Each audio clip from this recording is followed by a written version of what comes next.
अस्सलाम वालेकुम। तो डियर डॉक्टर्स, आज का हमारा टॉपिक होगा अल्जाइमर्स। हम कर रहे हैं न्यूरो डिजेनरेटिव डिजीज करें। तो न्यूरो डिजेनरेटिव डिजीज में जो हमारी नेक्स्ट डिजीज है वो है अल्जाइमर।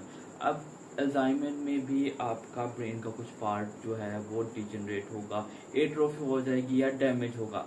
न्यूरो डिजेनरेटिव डिजीज में हमने ये पढ़ना है ना कि कोई आपका जो सीएनएस है या आपका स्पाइनल कॉर्ड है उसमें कोई पार्ट जो है वो या डैमेज होगा या तो वो श्रिंक कर जाएगा, एट्रोफी हो जाएगी या फिर फंक्शन लॉस हो जाएगी। तो इसमें अब पढ़ लेते हैं अल्जाइमर में। अल्जाइमर का जो फर्स्ट ऑफ ऑल तो आपको पता होना चाहिए अल्जाइमर होता क्या है। कॉजेज में आपको बाद में बताता हूँ। अल्जाइमर में क्या होता है, जिस तरह हमने पढ़ा था पार्किंसन डिजीज, तो पार्किंसन डिजीज में आपका डोपामीन जो है वो नहीं बनता था। क्यों नहीं बन रहा था? क्योंकि उसके अंदर कॉजेज की वजह से, जो भी उसकी कॉजेज थी already I have discuss that, तो उन कॉजेज की वजह से जो आपका सब्सटेंशिया नाइग्रा है वो डिजेनरेट कर जाता था, डैमेज हो जाता था, फंक्शन लॉस हो जाता था, जिसकी वजह से डोपामीन की प्रोडक्शन लॉस हो जाती थी, रिड्यूस हो जाती थी, कम हो जाती है, खत्म हो जाती थी।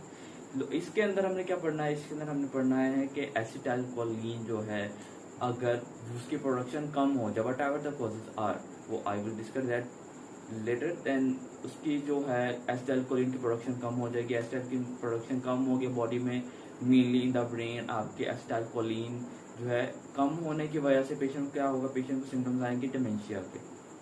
तो हमने डिमेंशिया, उसके symptoms and then how to diagnose Alzheimer's, mainly diagnosis है एंड देन ट्रीटमेंट तो बहुत ईजी है। इन्वेस्टिगेशन और सिम्टम्स पढ़ते हैं। सिम्टम्स इतने ईजी हैं, आप क्लिनिकली आप उसको पेशेंट को क्लियर कट आप डायग्नोज कर लोगे कि ये अल्जाइमर का पेशेंट है। तो फर्स्ट ऑफ ऑल क्या है अल्जाइमर? अल्जाइमर्स में ये याद रखना है कि अल्जाइमर क्या है। एसिटाइलकोलिन जो है इसकी प्रोडक्शन या इसकी लेवल जो है आपका ब्रेन के अंदर कम हो जाती है। एसिटाइलकोलिन के प्रोडक्शन के कम होने की वजह से जो पेशेंट को सिम्टम्स आते हैं उनको कलेक्टिवली उनका जो कलेक्शन है उसको कहेंगे डिमेंशिया। डिमेंशिया तो डिमेंशिया को मैं अभी थोड़ी देर तक डिस्कस करता हूँ कि डिमेंशिया होता क्या है। तो अब एसिटाइलकोलिन कम हुआ, एसिटाइलकोलिन कम होने की कॉजेज क्या है? कॉजेज पहले पढ़ लेते हैं। कॉजेज, अब कॉजेज पढ़ने से पहले इतना आपको बता दो, जो कि सबके सब एमसीक्यूज हैं, इन्वेस्टिगेशन है, या आपको कॉजेज भी कॉजेज कह सकते हैं कॉजेज, लेकिन कॉजिंग एजेंट जो है वो मेनली एज है। तो अब इसके अंदर जिस तरह का आपको मैं बताया था कि पार्किंसन के अंदर सब्सटेंशिया नाइग्रा जो है वो डिलीट होता है, मतलब कम हो जाता है या डैमेज हो जाता है, डिफॉर्म हो जाता है। तो इसी तरह इसके अंदर क्या होगा, इसके अंदर आपका जो कॉर्टेक्स है और हिपोकैम्पस, ये इनकी एट्रोफी हो जाएगी। कॉर्टेक्स एंड हिपोकैम्पस, इन दोनों की क्या होगी? इन दोनों की एट्रोफी हो जाएगी। इन दोनों की एट्रोफी होगी। इन दोनों की एट्रोफी होने की वजह से पेशेंट की जो एसिटाइलकोलिन है उसकी प्रोडक्शन कम हो जाएगी। दूसरा क्या होगा, आपके एक गाइडस होता है, सल्कस होता है। तो इसके अंदर क्लासिकली क्या है, ये चीज याद रखनी है, आपका जो गाइडस होगा, गाइडस वो इनलार्ज हो जाएगा और सल्कस जो है वो उसको एट्रोफी हो जाएगी, श्रिंक हो जाएगा।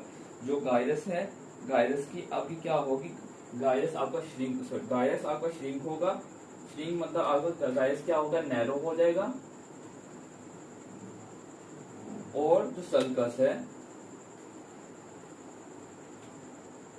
सल्कस जो है वो आपका हो जाएगा, एक नैरो होगा, गाइरस आपका नैरो हो जाएगा और जो सल्कस है वो एनलार्ज हो जाएगा। ये आपको सीटी स्कैन में दिख जाएगा कि गाइरस जो है नैरो है, सल्कस जो है वो एनलार्ज है। कॉर्टेक्स और हिपोकैम्पस की एट्रोफी जो है वो आपको बायोप्सी में मिलेगी। तो इन्वेस्टिगेशन जब करते हैं, तो अगर इन्वेस्टिगेशन में साथ ही बता देता हूँ, तो इन्वेस्टिगेशन में क्या करना है, आपने ब्रेन की बायोप्सी करनी है। ब्रेन की बायोप्सी करने पे मोस्ट एक्यूरेट टेस्ट जो है ब्रेन बायोप्सी है। तो ब्रेन बायोप्सी करेंगे, आपको सर्कस जो है उसका साइज चेंज मिलेगा, लार्ज मिलेगा, गाइरस आपको नैरो मिलेगा। जो आपका कॉर्टेक्स है और जो हिपोकैम्पस है उन दोनों की एट्रोफी होगी। इसके अलावा फाइंडिंग्स जब आपको इन्वेस्टिगेशन जब स्टार्ट करते हैं तो इन्वेस्टिगेशन में बताता हूँ। तो अब इसकी कॉजेज कर रहे थे। कॉजिंग में फर्स्ट कॉज जो आ जाती है इसकी, वो आपकी है एज। एज 50+ एज ज्यादा होने की वजह से जो आपके ब्रेन सेल्स है सही तरीके से फंक्शन नहीं कर रहे होते, रीजनरेट नहीं कर पा रहे, सिंपल वर्ड में होता है तो रिपेयर नहीं हो रहे, तो अगर डैमेज होता है कुछ भी हो, कोर्स हमारी बॉडी हर टाइम रिजेनरेट कर रही है, तो रिकवर कर रही है ना, तो रिकवर करने की वजह से आपकी जो है ब्रेन के, अब मैं मूव कर रहा हूँ, मैं सोच रहा हूँ, कुछ भी कर रहा हूँ, फंक्शन हो रहा है, तो हमारी बॉडी अपने आप को रिपेयर कर रही है साथ साथ। तो अगर रिपेयर कम हो जाता है आफ्टर द 50+ एज के बाद रिकवरी रेट कम हो जाता है। इस वजह से आप कह सकते हैं, ये आपको सिर्फ याद करने का मेथड बता रहा हूँ मैं, आपको फिजियो नहीं बता रहा इसकी। तो एज रिलेटेड, अब एज हो गया, उसके अलावा इसका रिस्क फैक्टर ही है फीमेल होना। मतलब आपके पास ज्यादातर अगर अल्जाइमर का पेशेंट आता है तो वो फीमेल होगा, फीमेल के अंदर ये आपको कॉमन दिखेगा। Of course no doubt males में भी हो सकता है। इसके अलावा क्या होगा आपकी बॉडी के अंदर, और रिस्क फैक्टर्स में, रिस्क फैक्टर कह सकते हैं, कॉज कह सकते हैं ट्राइसोमी ऑफ क्रोमोसोम नंबर 21, जिसको हम डाउन सिंड्रोम कहते हैं। डाउन सिंड्रोम, डाउन सिंड्रोम के वजह से अल्जाइमर कैसे होगा? अल्जाइमर डिजीज के अंदर क्या होता है? अल्जाइमर डिजीज में क्या होगा, आपकी बॉडी के अंदर एक प्रोटीन होती है एपीपी, एप्लीकेशन का ऐप जो है, उसे याद रख लेना आप।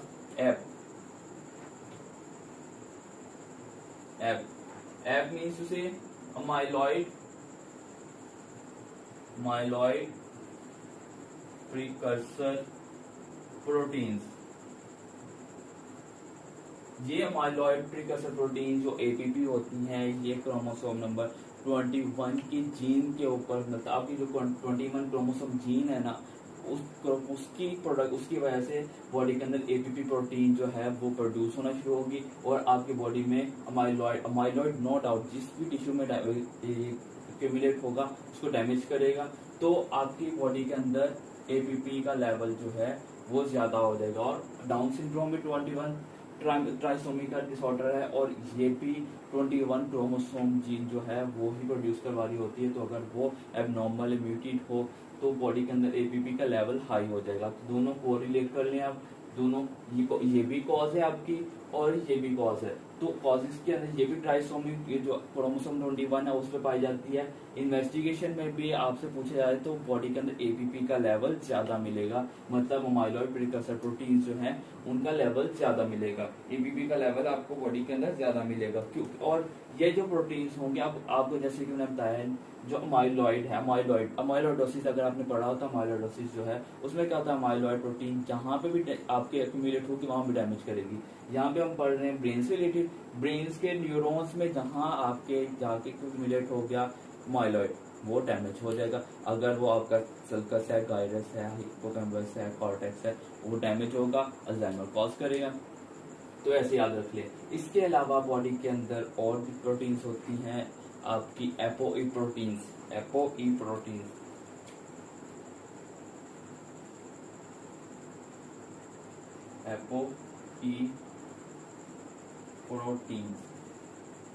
अगर इनका लेवल कम हो जाए तो उसकी वजह से भी अल्जाइमर डिजीज हो सकती है। अल्जाइमर डिजीज होगी अगर आपको एपोई प्रोटीन का लेवल कम मिला बॉडी के अंदर, तो मतलब समझ लीजिए पेशेंट को अल्जाइमर होने की चांसेस है या अल्जाइमर है ऑलरेडी। इसके अलावा आप पेशेंट को 2 और प्रोटीन्स हैं जिनका लेवल बॉडी में ज्यादा होगा तो कंफर्म होगा कि वो अल्जाइमर है। वो कौन सी डिजीज है, वो कौन सी प्रोटीन्स है? वो है आपकी प्रोटीन्स है प्रेसेनिलाइन, सेनिलीन या प्रेसेनिलाइन,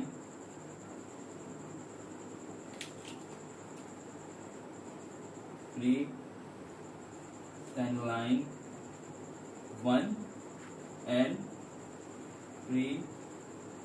प्रेसेनिलाइन 2। ये प्रोटीन्स का लेवल बॉडी के अंदर ज्यादा होना कंफर्म करता है कि आपके पेशेंट को अल्जाइमर डिजीज है। इसके अलावा अब ये याद रख लेना, एपीपी याद रख लेना, आपको इन्वेस्टिगेशन भी साथ बता देता हूँ। तो आपने एपीपी अमाइलॉइड प्रोटीन्स, और इसके अलावा एक और प्रोटीन है जो आपके ब्रेन सेल्स के अंदर आपकी बायोप्सी में मिलेगी, मतलब बायोप्सी लेंगे, बायोप्सी में कॉर्टेक्स चेक करेंगे, आपका जो हिप्पोकैम्पस है वो चेक करेंगे, बायोप्सी लेंगे, सैंपल लेंगे, उसमें आपको अमाइलॉइड की लेवल ज्यादा मिल सकता है, या फिर आपको क्या मिलेगा, एक टाउ प्रोटीन होती है, टाउ प्रोटीन या टाउ प्रोटीन, जैसे भी आपने याद रखना हो। तो इन्वेस्टिगेशन साथ कर लेते हैं।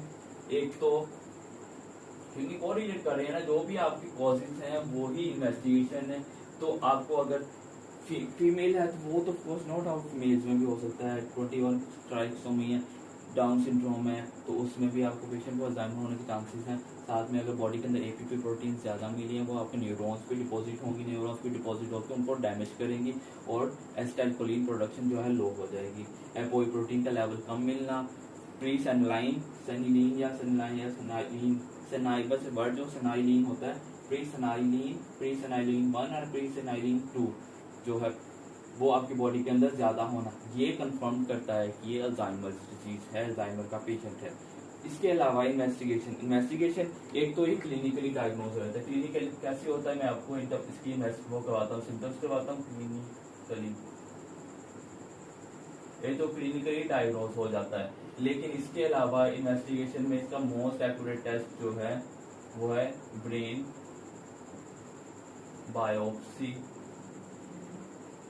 और ब्रेन बायोप्सी हमेशा डेड पर्सन की, डेड मतलब जो डेड है, डिजीज है, उसकी लेते हैं। जिंदा इंसान की आप ब्रेन बायोप्सी मत लेना, आप जिंदा इंसान को मार दोगे, ठीक है। तो ब्रेन बायोप्सी में आपने क्या चेक करना, ब्रेन बायोप्सी में आपको दो चीजें मिलेंगी। एक तो आपको टाओ या पटाओ प्रोटीन्स जो है, टाओ प्रोटीन्स मिलेंगी, टाओ प्रोटीन्स मिल सकती हैं। और इसके अलावा माइलॉइड प्रोटीन जो है, माइलॉइड प्रोटीन्स मिल सकती हैं।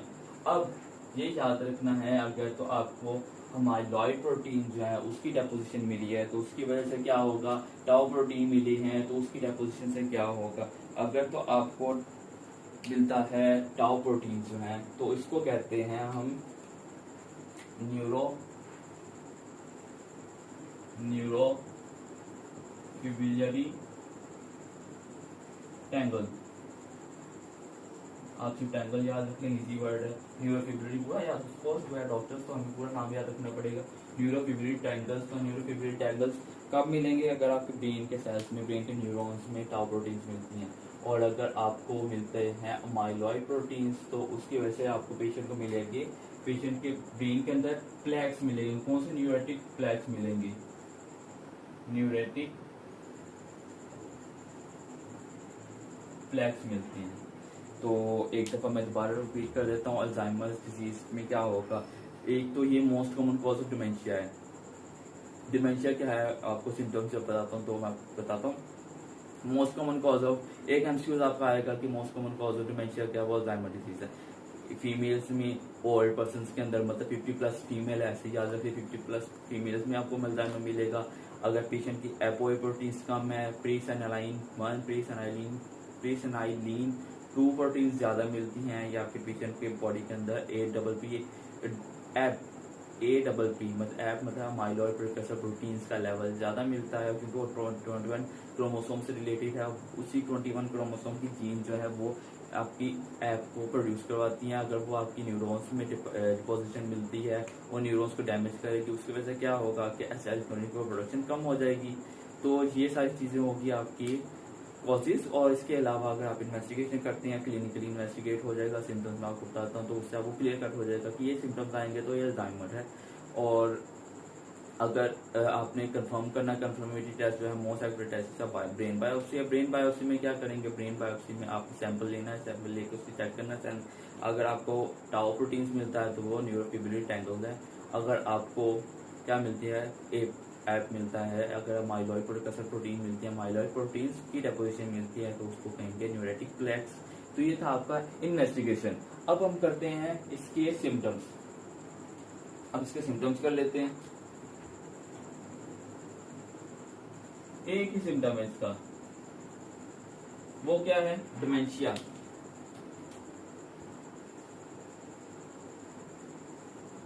आप सिर्फ डिमेंशिया को अच्छे से याद रख लेना। डिमेंशिया नो डाउट इसके सिम्टम्स जो हैं आपको डिफरेंट डिजीज में डिमेंशिया आपको मिलेगा, लेकिन जो है अल्जाइमर है उसका मैं आपको बताता हूँ। इसको ऐसे ही याद रखना, डिमेंशिया के अंदर आपको कोग्निटिव फंक्शंस जो है वो उसकी लॉस मिलती है। डिमेंशिया क्या होता है, इसके अंदर क्या होता है, लॉस ऑफ कॉग्निटिव फंक्शंस। अब कॉग्निटिव फंक्शंस क्या होते हैं, कॉग्निटिव फंक्शंस वो फंक्शंस हैं जो आपकी डेली रूटीन, आपकी मेमोरी, आपकी थिंकिंग, आपके नॉर्मल मोटर फंक्शंस को कंट्रोल करते हैं, ये वो फंक्शंस हैं। तो अब इसका 1 बाय 1 याद रख लेना कि अल्जाइमर डिजीज है। अल्जाइमर्स में क्या होगा, पेशेंट को first of all memory loss होगी, उसको कुछ याद नहीं रहेगा, मेन सिम्टम्स यही है। लेकिन जो है ना, आपको स्टेटमेंट वो भी बताता हूँ कैसे होगा। पहला स्टेट इसका सिम्टम क्या आएगा, मेमोरी लॉस, मेमोरी लॉस होगा। इसके अलावा डेली रूटीन, इसके अलावा क्या होगा, मेमोरी लॉस होगा पेशेंट को। कॉग्निटिव फंक्शंस में क्या होता है कि आपके पेशेंट को मिलेंगे लैंग्वेज प्रॉब्लम, मतलब स्पीच प्रॉब्लम, बोलना डिफिकल्ट होगा, वो अनरीजनेबल वो वाली बात बोलेंगे जिसकी हमें समझ नहीं लगी, कि ऐसे याद रख लें बस। इसका इस तरह आप याद रखना कि लैंग्वेज प्रॉब्लम्स मिलेंगी, लैंग्वेज प्रॉब्लम होगी। और इसके अलावा आपका क्या होगा,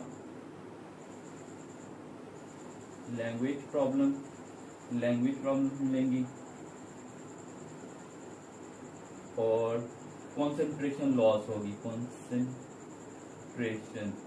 लाइक वो कोई काम करने का दिल ही नहीं करेगा, अगर कोई काम कर रहा है तो कंसंट्रेशन लॉस हो जाएगी। लाइक अगर मैं उसको ये मैं अपना हाथ ऐसे जिसको कहता हूँ कि इसके ऊपर कंसंट्रेट करना है, इसको देखना है, तो अगर मैं मूव कर रहा हूँ तो वो उसके बॉडी रिस्पॉन्ड नहीं करेगा, उसकी जो है कंसंट्रेशन लॉस हो जाएगी। जिस तरह मैं नॉर्मल हूँ, मैं तो इसके रिस्पॉन्ड करूंगा, अच्छे से रिस्पॉन्ड करूंगा, लेकिन अगर आपका पेशेंट जो है रिस्पॉन्ड नहीं सही तरीके से कर रहा तो नो डाउट अदर कॉजेज हो सकती हैं, लेकिन आपने कंसंट्रेशन लॉस भी मेंशन करना है। तो कंसंट्रेशन लॉस होगा, मेमोरी लॉस होगी, लैंग्वेज प्रॉब्लम और अप्रैक्सिया होगा पेशेंट को। अप्रैक्सिया क्या होता है, अप्रैक्सिया होता है कि डेली मोटर फंक्शन लॉस हो जाना, मतलब कोई काम करना उसमें difficulty in performing normal daily motor functions.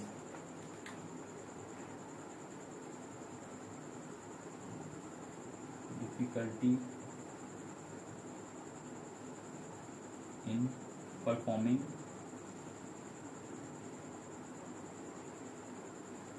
Motor function.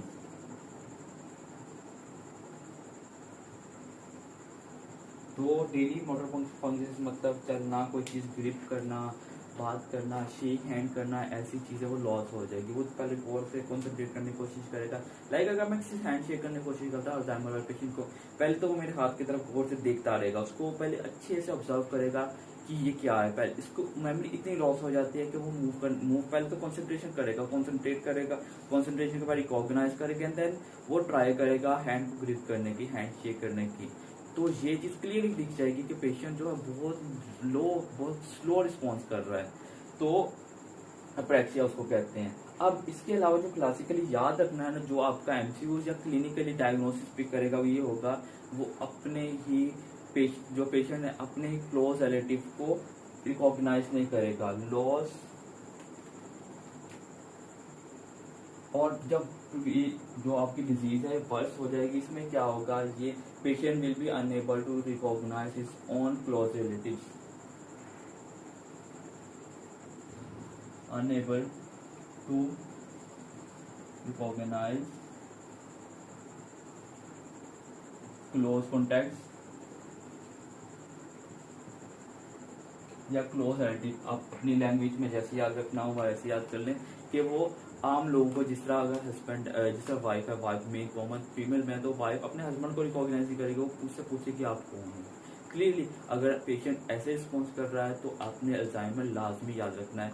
अगर ट्रॉमा या कोई और इंसिडेंट या इसका कोई और कॉज नहीं आपको मिल रही तो अल्जाइमर एक आपकी डीडी लाजमी होनी चाहिए। तो इसी बेस पे ये आप सिर्फ याद रख लें, इसी बेस पे आपका एमसीक्यूज नो डाउट, बाकी सब ये जो भी मैं रेड में लिख देता हूँ वो सारे एमसीक्यूज हैं। तो इसके अलावा क्या होगा, ऐसे ही आपने पेशेंट को क्लिनिकली पिक करना है। अब इसको कर लेते हैं ट्रीटमेंट बहुत ईजी है। क्या हो रहा है पेशेंट की बॉडी के अंदर, एसिटाइलकोलिन जो है इसका लेवल रिड्यूस हो रहा है, कम हो रहा है, तो आपने उसके लेवल को बढ़ाना है, सिंपल, बस उसके लेवल को इंक्रीज करने वाली ड्रग्स दे देनी है। अब क्या करना है, एसिटाइलकोलिन एक्सोजिनस नहीं दे सकते, इसका हाफ लाइफ बहुत कम होती है। आपने क्या करना है, वो चीजें जो एसिटाइलकोलिन को रिलीज नहीं कर रही या रिलीज होने से रोक रही हैं, या फिर वो चीजें रिलीज होने के बाद जो एसिटाइलकोलिन को इंगल्फ कर लेती हैं, वो मॉइस्चर जो उसको खा जाते हैं, वो आपने उनको ब्लॉक कर देना, उनको रोक देना है। वो कौन कौन सी हैं? मेन जो है एसिटाइलकोलिनेस्ट्रेज, एसिटाइलकोलिनेस्ट्रेसिस, इनको आपने इनहिबिट कर देना है। एसिटाइलकोलिनेस्ट्रेसिस इनहिबिटर्स दे देने हैं। तो हम ट्रीटमेंट करते हैं इसका।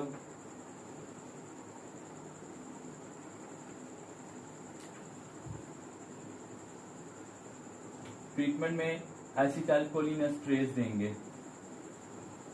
अब एसिटाइलकोलिनेस्ट्रेसिस कौन सी हैं?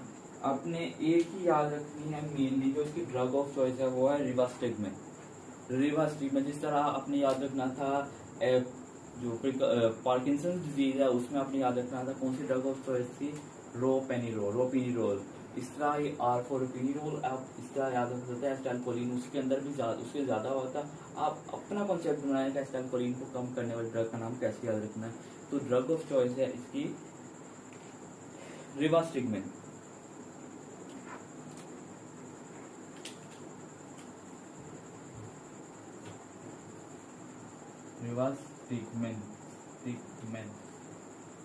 रिवास्टिगमेंट है, ये एसिटाइलकोलिन है, ये इनिशियल ड्रग है, ये माइल्ड केसेस में देते हैं, ये माइल्ड में देते हैं, ये भी याद रखना है।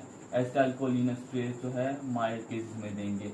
लेकिन अगर बारिश आप एसिटाइलकोलिनेस्ट्रेज नहीं दे रहे हैं, सॉरी इनहिबिटर्स हैं, ये एसिटाइलकोलिनेस्ट्रेज इनहिबिटर्स हैं, ये इनहिबिटर है, एसिटाइलकोलिनेस्ट्रेज इनहिबिटर है। एसिटाइलकोलिनेस्ट्रेज को इनहिबिट कर देंगे, जिस वजह से क्या होगा कि एसिटाइलकोलिन जो प्रोड्यूस हुआ है वो खत्म नहीं होगा, डिजेनरेट नहीं होगा, मेटाबोलाइज नहीं होगा। उसकी वजह से उसकी कॉन्सेंट्रेशन जो है वो बरकरार रहेगी, कम नहीं होगी। लेकिन अगर एसिटाइलकोलिन बन ही नहीं रही है, अगर बनी है तो वो न्यूरॉन से रिलीज नहीं कर पा रहे, तो उनको क्या करेंगे? अब उस पेशेंट को उसकी कंडीशन तो वो सीवियर हो जाएगी, क्योंकि इसमें तो आ रहे हैं उसको जो है एसिटाइलकोलिन जो है एसिटाइलकोलिनेस्ट्रेज जो है वो इनहिबिट कर रहे हैं। लेकिन अगर एसिटाइलकोलिन आ ही नहीं रहा तो हम क्या करेंगे? आप स्टिमुलेट करना है अपने न्यूरॉन्स के, क्या वो अब एसिटाइलकोलिन को स्टिमुलेट उसको रिलीज करे। तो उसके लिए आपने क्या करना है? सीवियर कंडीशन के अंदर सीवियर कंडीशन होती है, सीवियर कंडीशन के अंदर आपने क्या करना है? आपने मिमेंटीन देनी है,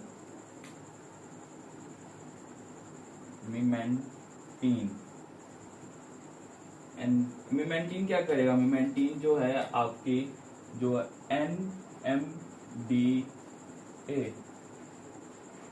एन मिथाइल डी अस्पार्टेट रिसेप्टर्स को इनहिबिट कर देगी,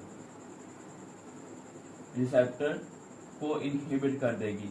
एनएमडीए का क्या काम है? एनएमडीए आपकी ओवर एक्साइटमेंट को रोकती है, ओवर एक्साइटेशन को। मतलब अगर आपने एसिटाइलकोलिन बहुत ज्यादा प्रोड्यूस हो रही है, एसिटाइलकोलिनेस्ट्रेज जो वो फंक्शन सही कर रहे हैं, लेकिन फिर भी आपके मसल्स जो हैं वो ज्यादा स्टिमुलेट हो रहे हैं, ज्यादा एक्साइटेड हो रहे हैं, तो पीछे से उसकी प्रोडक्शन को रोक देगी, स्टॉप कर देगी एनएमडीए रिसेप्टर्स में। ये ऐसे कह बॉर्डर्स हैं या आपका चेक पॉइंट है कि यहाँ से एसिटाइलकोलिन अब इतना ही जाएगा, आगे रश है ऑलरेडी।